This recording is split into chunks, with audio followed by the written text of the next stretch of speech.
Hey guys, welcome back to the channel. It's J Gemini. Today I actually wanted to go ahead and make a video I'm pretty excited about. Been into knives for a very long time, but just recently actually had the opportunity to start modding some of the knives that I really like and that I've gotten. And out of this, I've actually got some cool experiences of what true customer service and what the knife community is all about. It's pretty rare. So just to kind of jump right in, we're actually going to be talking about two companies today. One of them is Untitled Composites, and then the other is a company I'm sure a lot of you have heard of, which is Sharp Dress Knives. So first, I'm actually going to talk about Untitled Composites. So, if you haven't heard of them, I can understand why. They actually have a little bit of a smaller company that don't make as many products, at least so far. But essentially, they make products for this right here. This is a Kaiser sheepdog, mini sheepdog, and this is the linered version, not the titanium, as you can clearly see. So, long story short, I actually ended up going ahead and ordering these scales right here. Some beautiful forged carbon fiber from them, and everything seemed really high quality. I mean, you can see there's a cutout right here from the lock bar. You can see how this is inlaid inside of the carbon on both sides, not just one side.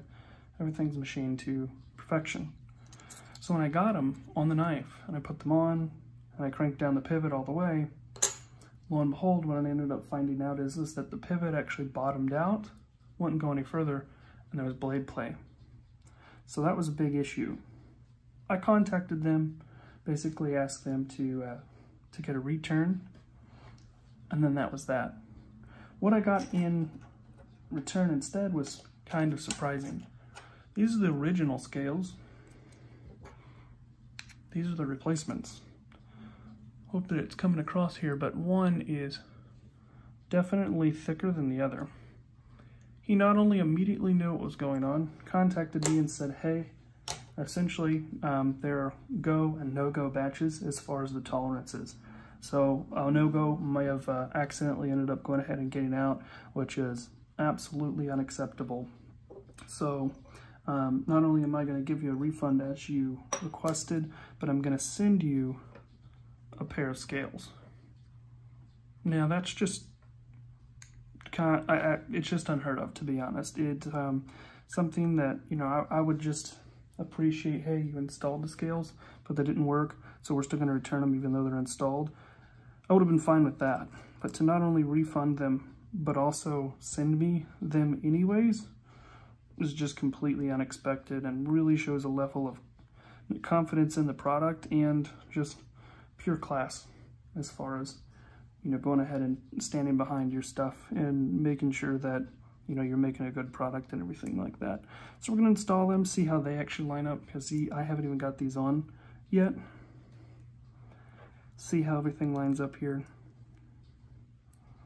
I tried to, just to shorten the video, take apart the knife somewhat already, so you didn't have to watch me go through complete pandemonium trying to get this all together.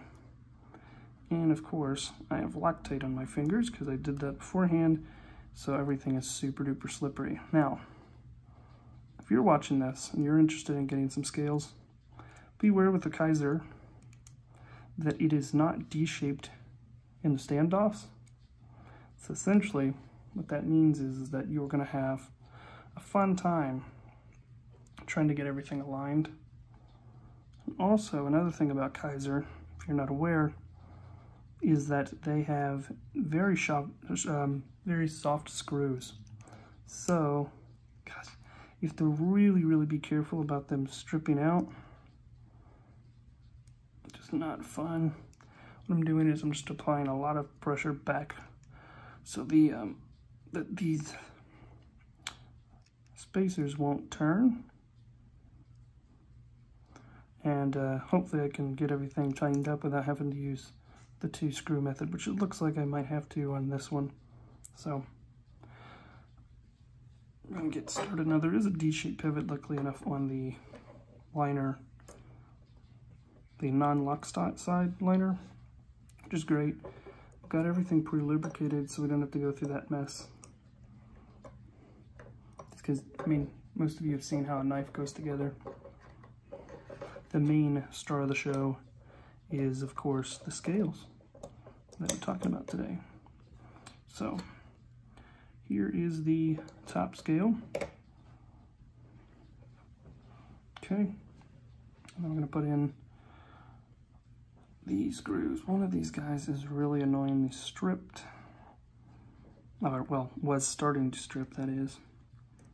So, not the funnest thing in the world. I'm also using these bits like this because if I have to on camera, it's going to be a pain in the neck to try and see. This guy's just spinning, right? Nope, tightened up. That's what I want to see. But essentially, it's a lot easier to tighten these and then do the whole, like, used to, like, one-time thing on each side than using a huge driver and a huge driver. There we go, look at that, almost like I've been doing this. That one actually I got with my fingers pretty good. This is the, yeah, that's the one that's stripped a little bit, so we're going to be very careful. I'm going to be using this great little tool. Love this. This is a Work Sharp Pocket Micro Sharpener. Honestly, this thing is great. I have yet to do any sort of review on it, but essentially this thing is taking my edges and just kept them tuned and maintained instead of them getting to the point where they're very dull, and makes it where I can get them like hair popping sharp, even sharper than what they came from the factory. Okay, great. So here is the big part. It's putting in the pivot, seeing if it bottoms out again.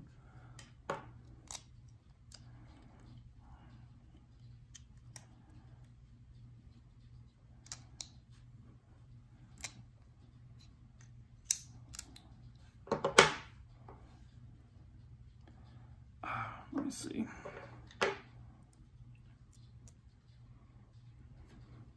Always fun doing it like this. I gotta get one of the type Nick Shabazz uses that is thick, like glue type Loctite instead of this, because I hate getting it on my finger and having to wipe it off and just all that jazz. All right, cool. It's already starting to get a little tight, so I'll just use this.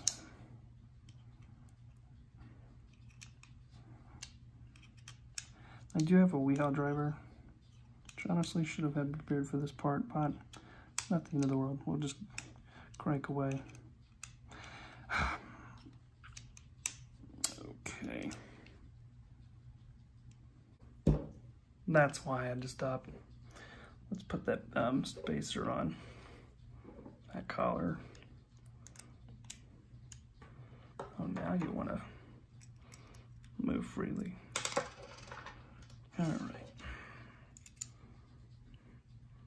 Not bad. That's really going to look good with a black light. My Seeker 2 will be happy with that. I shouldn't have to reapply Loctite, I don't think.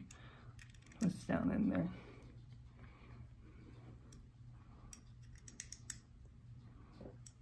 Okay. Now we're getting tight. Okay, good. Just kind of pushed it through to make sure I'm not shouldering that pivot collar, which I'm not.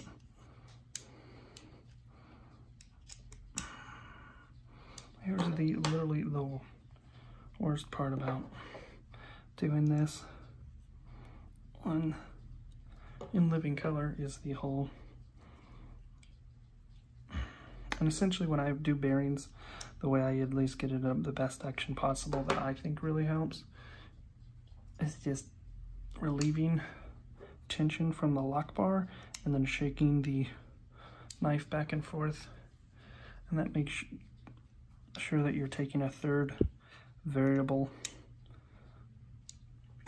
of out of the equation to get the literal least tightness that you can and best action that you can. I mean, there's a little bit of blade play with the lock bar out. I pre-lubed everything.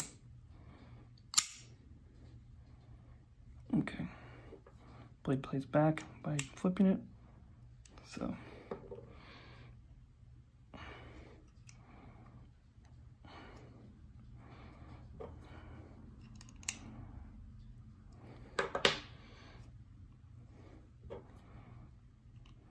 again, okay, we're gonna call that a day. Man, I mean, 154 cm, forged carbon. That's what it's about. I'm gonna end up getting one of those from Way of the Knife. They have a clip that is titanium, from the titanium one, with their logo. But for now, I'll just put this on so we can get it in our pocket and start using it. Okay, so we're back. I didn't want to make that painful when you just happen to watch me figure it out. So essentially, the scale was a little bit inside of the path of the blade. So if you can look, there's a little tiny hair of carbon that's actually out of there. So I'm just going to use something to scrape it out here in a second. But essentially, you know, I had to kind of wallow back and forth to cut a groove inside of that carbon. But yeah, as you can see, use the knife complete. Action is good. Kind of just wait until, you know, that Loctite, you know, solidifies and dries. Which is so crazy. It's like it doesn't have blade play and then it just comes back with blade play. So I'll do that here later on for you. So that's actually the first thing. And as you can see, the issue is fixed. The problem with it having in a blade play and the pivot bottoming out, clearly able to kind of adjust everything. And they look really good. Everything lines up really nicely. Looks spectacular. It's a great job. That's Composites. On to the other knife here. The second one was from Sharp Dress Knives. What I ended up going ahead and getting from them is this really nice little letter. Just kind of nice to see somebody puts a little effort in. You know, they looks like it's hand signed, might be, might not be, but yeah, personalized for a knife, trying to give it sort of a custom feel, hand finished, so on and so forth. So they come in this nice bag, and it comes in a sealed bag inside. And it looks like that they've taken sort of an engraver and hand did that. So just these nice little touches to make it seem like it really is something that's hand done. Micarta, of course. How could you not? Yeah. Ooh, feels really, really nice. Hands are a little sweaty from everything. So I've already done the some of the work already. This is a ZT 0620. This is a little bit of a ground knife for me. This knife, being an Emerson, is sort of the nicest version of an Emerson ever made. How dare I say that, right? But ZT honestly makes an Emerson better than Emerson's. You know, we're not here to necessarily talk bad about Emerson's, but, you know, that claim, why I say that, is essentially I had an Emerson and really excited to get it. They're, of course, most popular model, the CQC7. And it had a grind that actually did this and went shoop, and then came back down like a lightning bolt, like the scar on Harry Potter's forehead, but on a blade that's supposed to be straight. So that's cool. This clearly doesn't have that problem. Made extremely well, but extremely hard to find. The other big deal is, other than I'm not really into humongous, big old overbuilt knives, believe it or not. Used to be. But it's just sort of kind of got off that trend. Nice.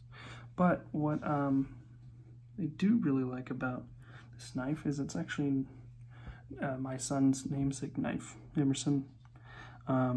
you know, we like the name, and I thought it was a plus as a knife guy to kind of, you know, go with the name. Don't want to be the guy that literally just names his son just because of that. I didn't, but it was just a nice little bonus. So these look really nice.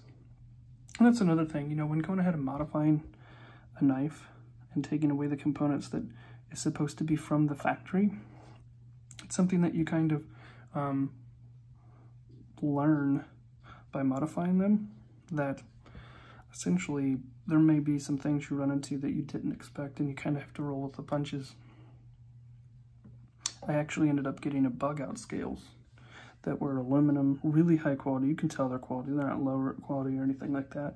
But what you don't expect is the fact that the tolerances on the bug out are not necessarily the tolerances of something like this, or a Wii, or even a Civivi for that matter. Everything's a lot looser and, you know, less precise. So because of that, what you end up finding is that you put everything back together and tighten everything down, and it ruins your action.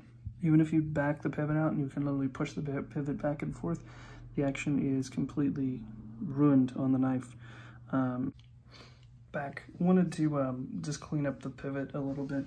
You know, I'm about to put this this beautiful micarta on here, and the last thing I wanted is that bolt, the pivot bolt, to actually transfer any of that blue Loctite on this beautiful micarta. So I realized that, you know, I just wanted to kind of clean that up and make sure it was just on the threads for the most part. So we're gonna get that started here now. What can I say? Kind of a weird, but understandable, I guess, way to adjust your knife. Now the only problem about this is this is kind of a shallow bolt, I mean, or nut head, I guess you would say, in comparison to the tools that you would normally have. So because of that, when you use like a normal driver on top of it, what I ended up realizing is that most drivers have sort of a dome shape on the inside of them,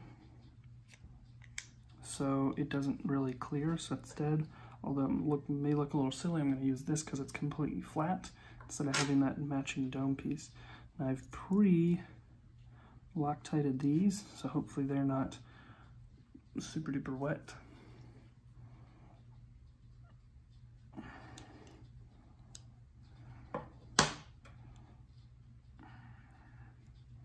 That's the problem about Loctite, it just finds a way to just be the worst thing ever and get on everything and stain everything.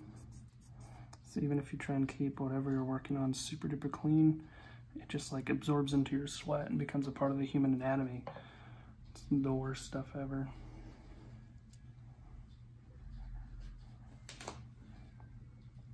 And I hate it. It is an essential hated thing. So I really hope it just doesn't take this beautiful scale and just say, hey, you know what, I'm going to stain you forever and make you look disgusting. That would not be the cool thing, to be honest. So I'm going to be right back and wash my hands because I hate blue Loctite. So we're back. Alright, so what's the best? Yeah, I mean, honestly, I don't think it's going to hurt.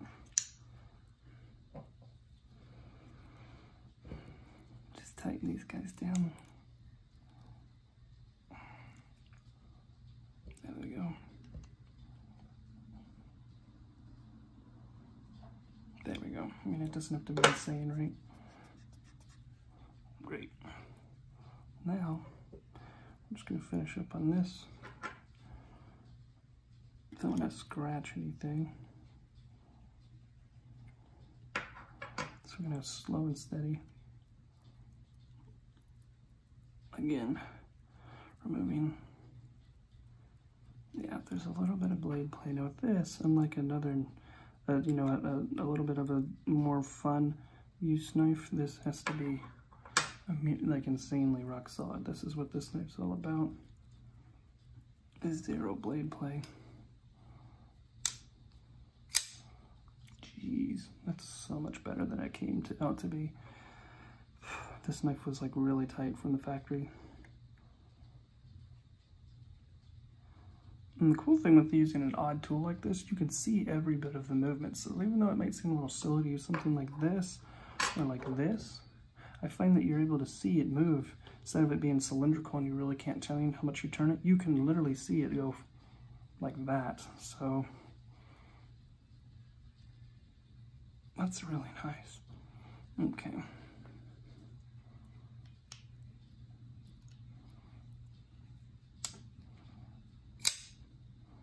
Okay, I want it a little tighter.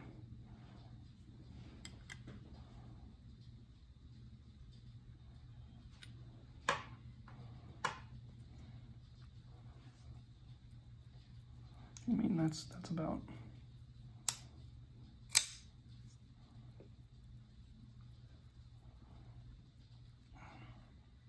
Again, it's this whole like game of tighten and tighten and tighten. It's so ridiculous to get it just right.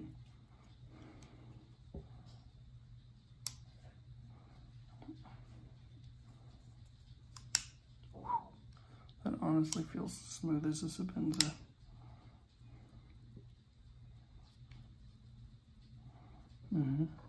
Yeah, I would say it's about there. We're just gonna be happy with that. Let's call it a day, shall we? So, God, that is just gorgeous. I'll have to just be okay with it patinaing and hope that those aren't blue drops from stupid Loctite. But at the end of the day, that's that. Two beautiful knives, two different sizes, all put together. So, sharply dressed knives, and definitely a big shout out as well to Unlocked Composites. I didn't tell you about sharply dressed knives. Had this scale sitting for the last 6 months because I've been peeping to get one of these for such a long time, and I want to get micarta when I do. And they basically had it sitting on their website. I emailed them, said, hey, I really want to buy this, but I got a gift card from work. And within 15 minutes, they're like, hey, it's on there, go ahead and buy it. So that's also great customer service to see such a fast turnaround. So that's basically that. Really appreciate you going ahead and tuning into the video. We're very close to 100 subscribers, so I'd love for you to like, comment, share. If you ended up going ahead and liking the video, there's more stuff to go ahead and come down the pipeline that I'm looking forward to. So hope you guys have a great rest of your night. Stay safe with everything going on. Take care. Peace.